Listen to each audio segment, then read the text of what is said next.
Hey, today we're going to be doing some trim work, but some of the first things we need to do is we need to do the prep work, getting ready for it. So first thing we ought to do is just wash down the baseboard, because especially if it's been a while since it's been cleaned or painted, then it's going to have a lot of debris built up on it. So that's the first thing we want to do, get any dust, anything like that off, then dry it down, make sure it's dry. And then the next thing I'm going to do is I'm going to take some painter's tape and I'm going to run it across the baseboard to give a cover for the, especially right here, hardwood floors. Hardwood floors and then carpet are a little more of an issue to try to get paint up off. So that's why I like using the painter's tape to keep that from happening. Then once we get that done, I'll put down the tarp, get ready to do that. I'll get my paint out, and I'll talk about that in a minute. So we'll get it cleaned up and we'll get it ready for painting. Now, I recommend using some soap and water just for the soap, just to help get some of that grunge, because it's probably going to be on there, it's been on there for a while.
Got a little dirty there, not bad.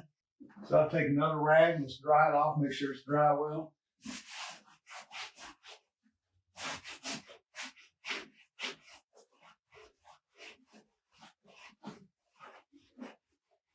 Make sure your wood is really dry through here, because you really want your tape to stick to it well.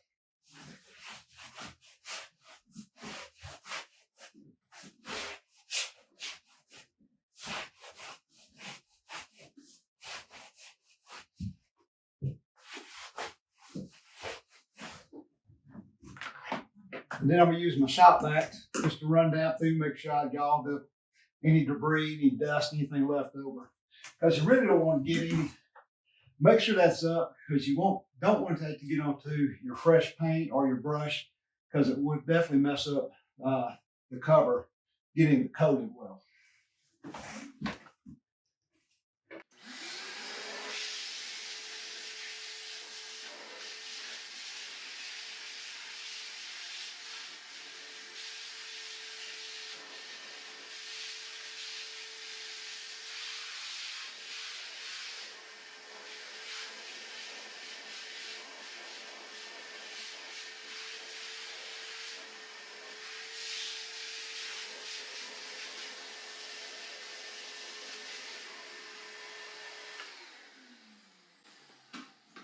Yeah, I believe that's good. So we'll get started on the tape.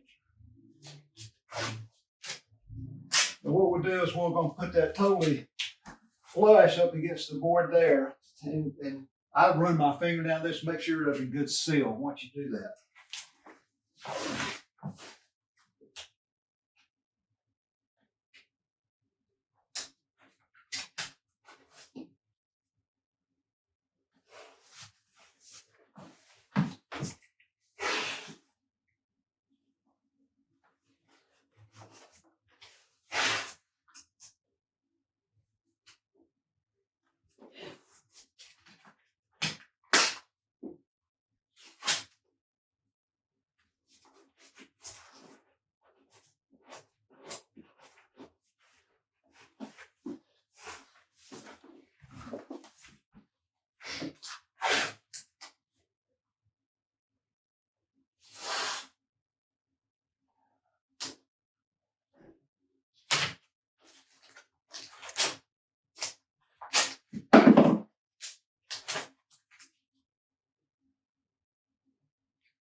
And actually, it's easier to cut you about 1.5 feet off because it's easier to lay down that way than trying to take your big long pieces.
All right, so I've got everything laid out, and sometimes I'll put another string of tape back. That way you don't have to put your tarp as close. So it makes it a little easier. But for me right now, I'm just going to use one. All right, so now we're ready to paint now. Now, I'll show you the brush I've got, and I talked about these before, I believe. You can see that.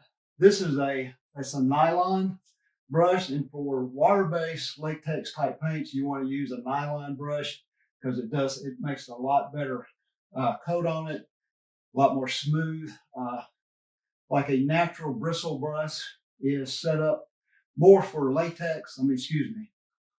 oil-based, because with the natural on a latex, it'll get too much water in it, too much paint, and then it doesn't spread as well on that, and the brush gets limp.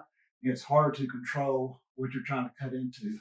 So nylon is your best bet on doing latex. Okay, so we're ready to go to start the paint job. Well, we've already talked about the brush. Now the paint, I'm using a Baseboard. It's just a white semi-gloss trim and door paint. It's of course, for interior. I've used this several times, and it's a good paint. It gives a good coating to it. Now, just for trim work, I don't like just moving this big thing around, so I got called little cups to use. I like these type because it's got a little wider base, so it won't tip over on that. So I like using that. It's just a little neater to use other than this bulky thing. I just got this from the paint store, so it's already been shaken, so I don't have to stir it myself right now.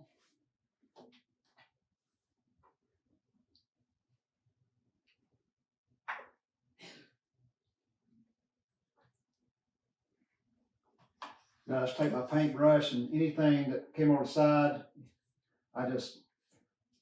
I'll pick it up and put it back in there so we're not wasting paint.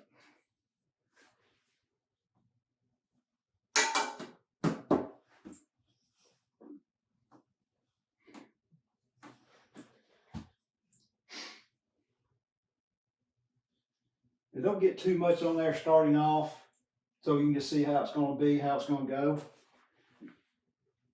And another thing, when you paint, you got this whole lip here, go ahead and get a good coat on that, because that's really sort of a hard area to get. So just make sure you get a good coat on that, and then just work your way down.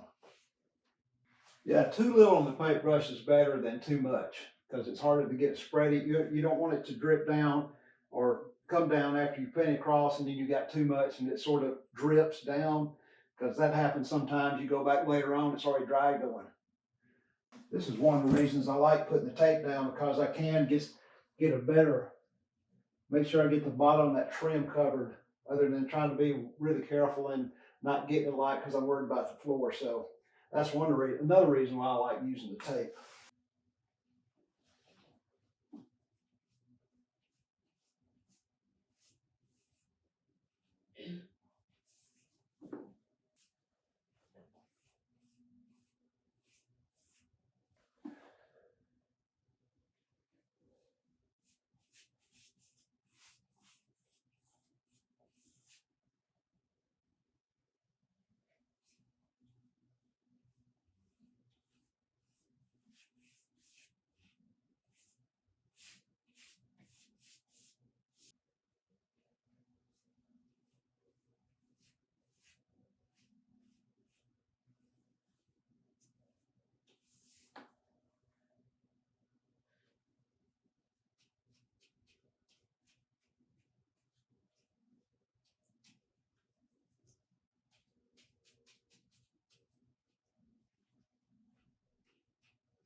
Always go back and look back over it, make sure you didn't miss anything.